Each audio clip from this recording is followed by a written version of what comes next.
I don't want people locked into a single project or a mission set forever. Like I want them rotating. I want them on these tour of duties where they're learning new problem sets, new mission sets, they're gaining new experiences.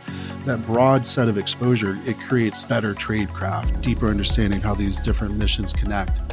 Welcome to Security Cleared Jobs, Who's Hiring and How, the podcast for cleared professionals looking for new opportunities and career advice.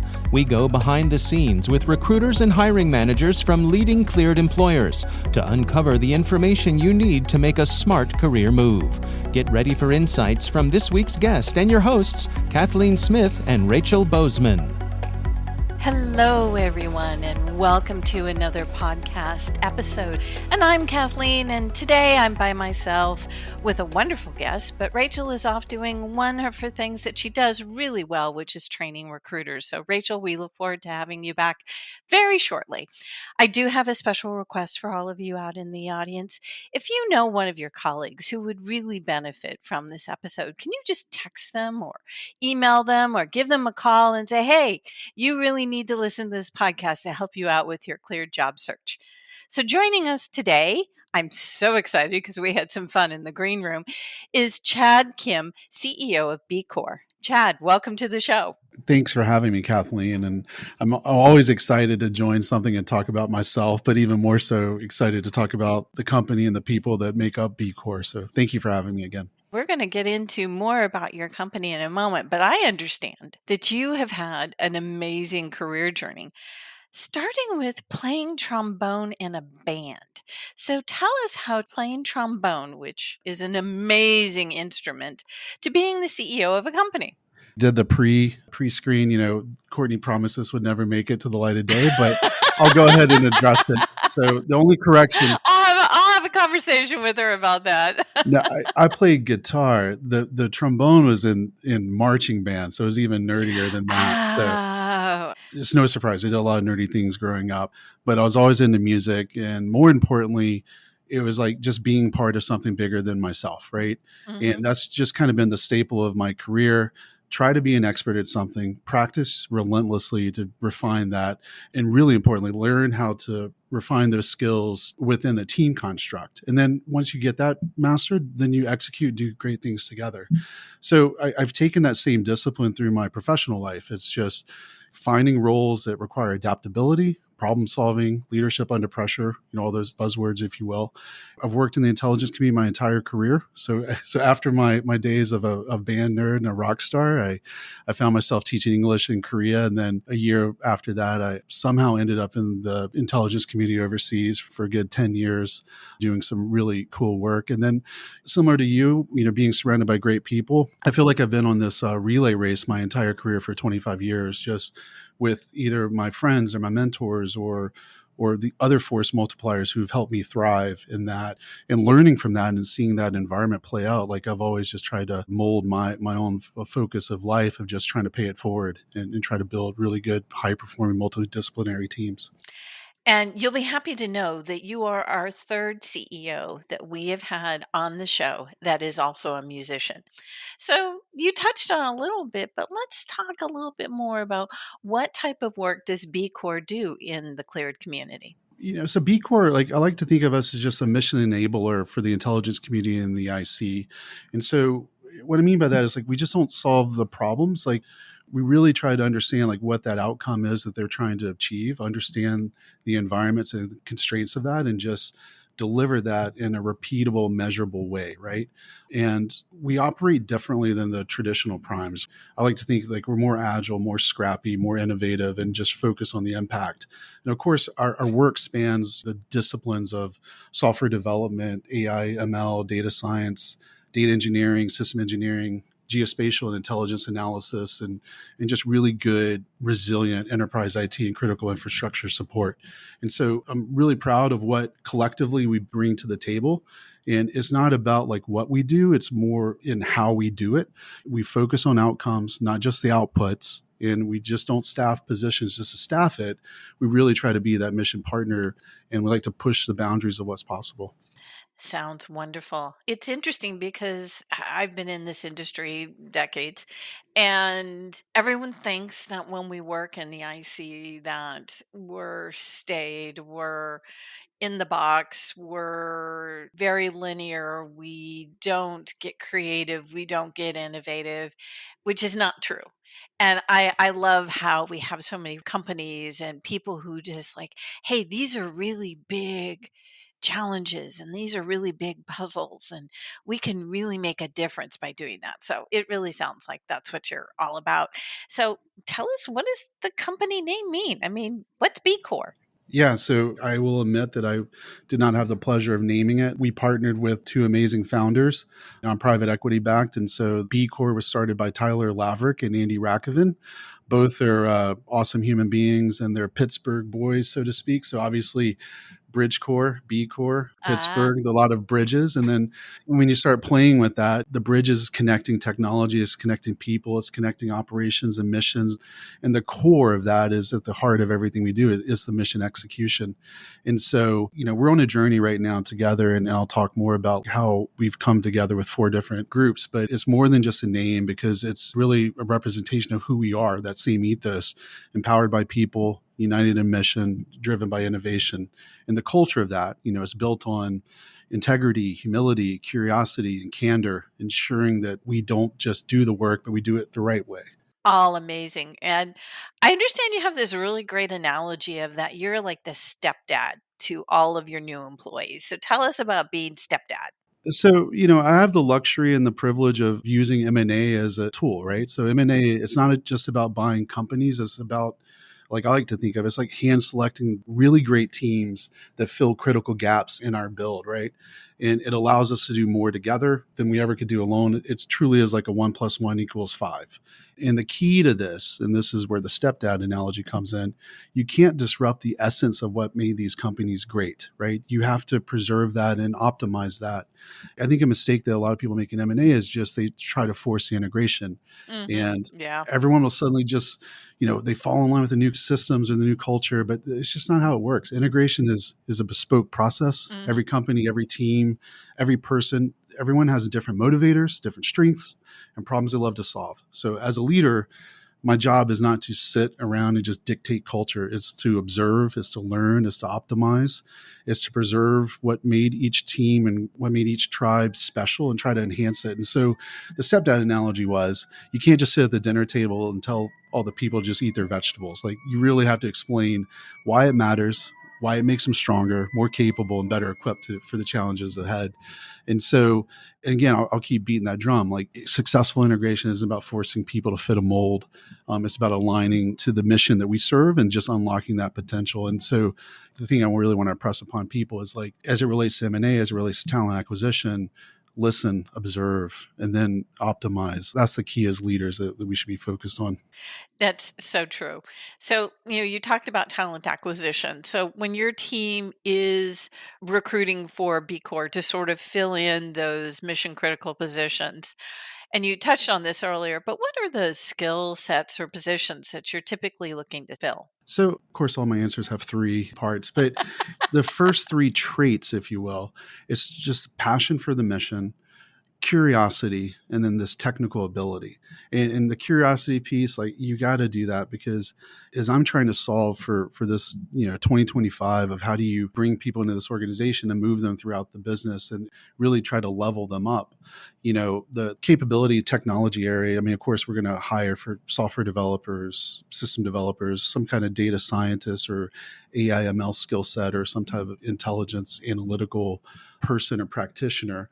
But the other part that is critically important, it's the soft skills. Like, the emotional intelligence is really important, the adaptability and the ability to challenge assumptions.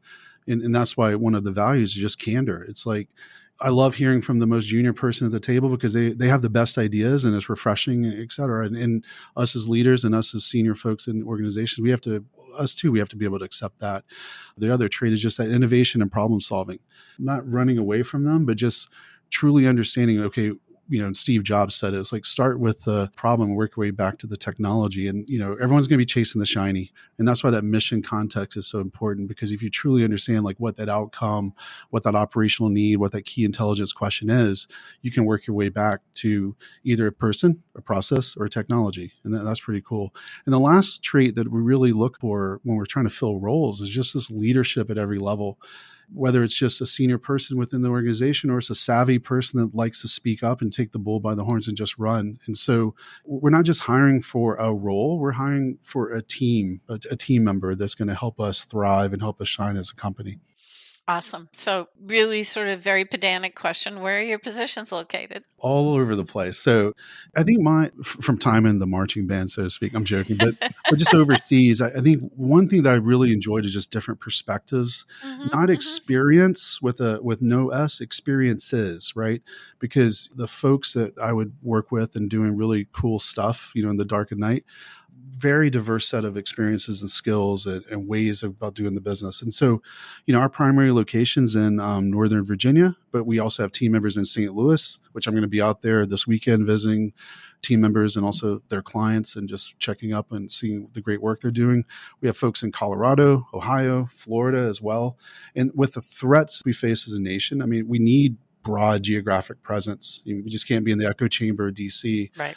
Because those diverse perspectives will really enable national security. So I'm really excited about that. I really love someone saying a term that I've said before, the echo chamber of DC. Yeah. The majority of your business requires a CI or a full scope poly, correct? It does. That must be fun. It's a source of pride, right? Like we're proud to support the most sensitive and challenging missions. A significant portion of our work is full scope poly, CI poly. We do have some DoD work that just only requires an SCI. That's a testament of the type of work that we would like to do, which is this mission focused thing. But we also recognize that we have to bring in fresh talent into this ecosystem. So we also have commercial engagements that we use as a flywheel to bring, again, fresh perspectives into this ecosystem. The other side of that coin too is like we still have corporate headquarters in Reston, just down the road from most of our clients, totally unclassified. But what we find is, we can leverage this space to bring our clients in here, co-create with them on the unclass, because you get the commercial perspective that's in real time, that, you get the latest technology. And then because, we have expertise in all the mission environments, we know what technology translates on the high side or wherever. So those are the exciting portions. And sometimes, we find clients that will allow us to do unclassified work and bring that over the wall. But yeah, no, we actively support both highly cleared individuals as well as the commercial practitioners that are uncleared, that are working their way through the process, which, it always shifts. I've heard folklore of like takes 3 months, and I've heard 18 months. So it's probably somewhere in between. The infamous term, it all depends. Yes. So another wonderful thing that our dear Courtney shared with me is that your role as the CEO is to be present and accessible for your employees, and that you have a bottoms up kind of structure or structure culture, whichever term you want to use. Explain what that means for you, the company, and your employees.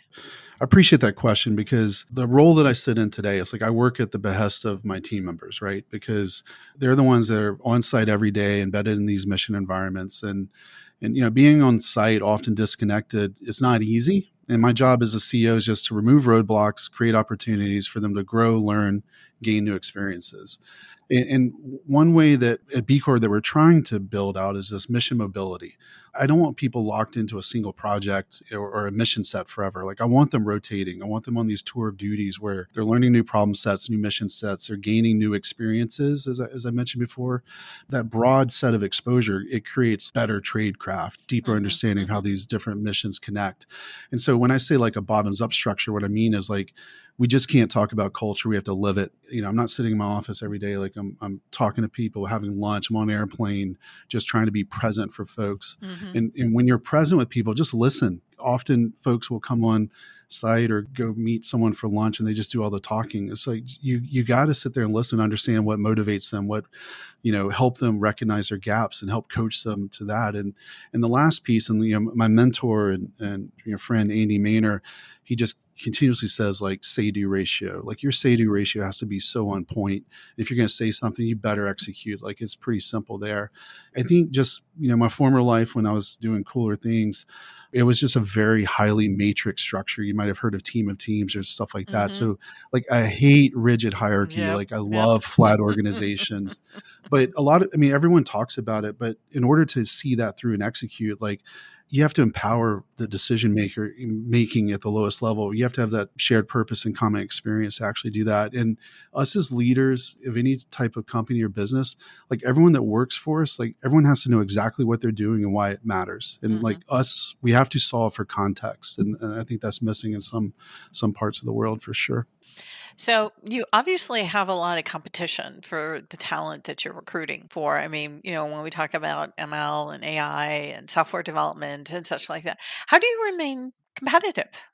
Yeah. And well, I love this question because I think about it every day because, we're in a restricted talent competition Right, market. right. And there's no one size fits all. Like, Hmm.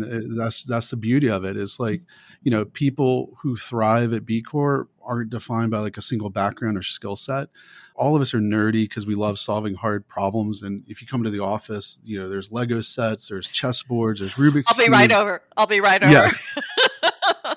exactly. And most of the folks that we attract, and again, like we're 4 companies that came together pretty quickly, the commonality has just been like mission obsessed people, problem solvers, lifelong learners, et cetera. And so always like this weird analogy, which I'm full of them, is just with your career, it's not a path, it's this journey. And it's like if you played Contra as a kid, like I did on Nintendo, like the cheat code was up, up, down, down, left, right, B, A, start. And the reason why I like that in the context of careers is like some people want to go deeper in their trade craft. Some people Yeah. want to try to go up the organization. Some people want to work across the business.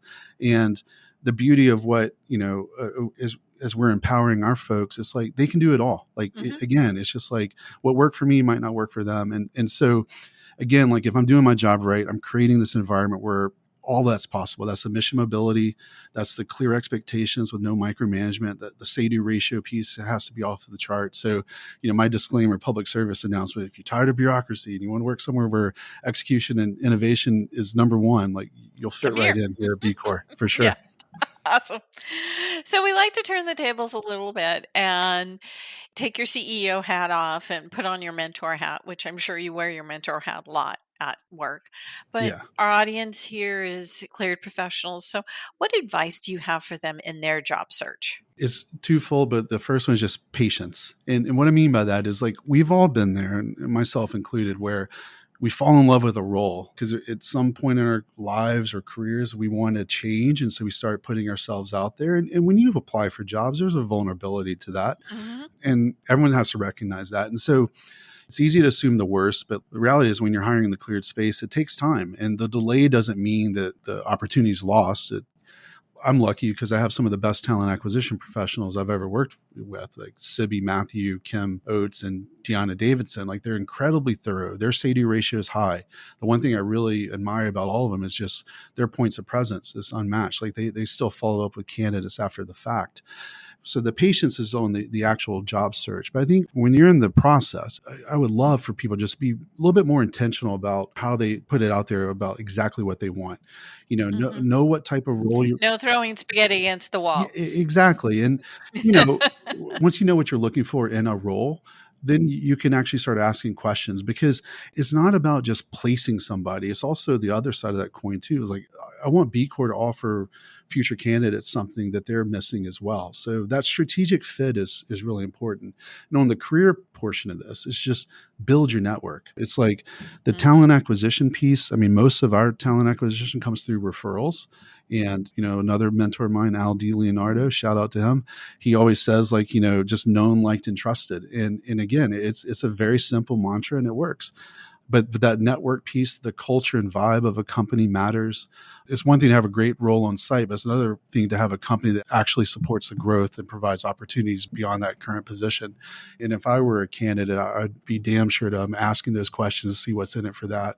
And so, again, like at Bcore, we have some incredible force multipliers that have always been force multipliers. We have some people that are leveling up in that will challenge candidates, challenge us as people and then, help folks grow as well. And the last little disclaimer is when you're going through this interview process, especially if you're vibing with that company, they're vibing with you, just ask to meet other people that are going to be on your future team. Just see if that's a good fit as well. And I'm telling you, most of the companies like ours, we would love that opportunity because fit is so incredibly important. So you keep saying something, the say-do ratio? Say-do ratio. Yes. So you say you're going to do something, but you don't do it. That's not a good ratio. Your say-to-do ratio is really great. It's been a really great term that you've used in the interview. And I want to make sure everyone knows what you're saying. Yeah, I know. I had a lot of coffee this morning, but say-do ratio at work is crazy high. My say-do ratio at home, my wife will tell you, is pretty low. So how can people in the audience get in touch with you and your team? Thanks for this opportunity because we're really excited to meet new folks as well. But, you can always email the talent acquisition group, just talent@bcore.com. I think the easiest way, honestly, these days, is probably just following us on LinkedIn. Awesome. Chad, this has been delightful. Thank you so much for joining me in the studio today. Thanks for having me on. Chad was just so great to talk to. I love it when we talk about taking our nerdiness and applying it to the mission and being able to say that our problem solving and being able to be challenged in different ways can help the mission. And I loved what he talked about and Bcore being that kind of environment where as a team, you come together and you really look at how you can take care of the mission. So remember at the beginning of the show, I asked if you had a friend or a colleague who would really benefit from the podcast. Help a friend out, be kind, share with them this episode, and we'll look forward to sharing new episodes with you next week. Take care.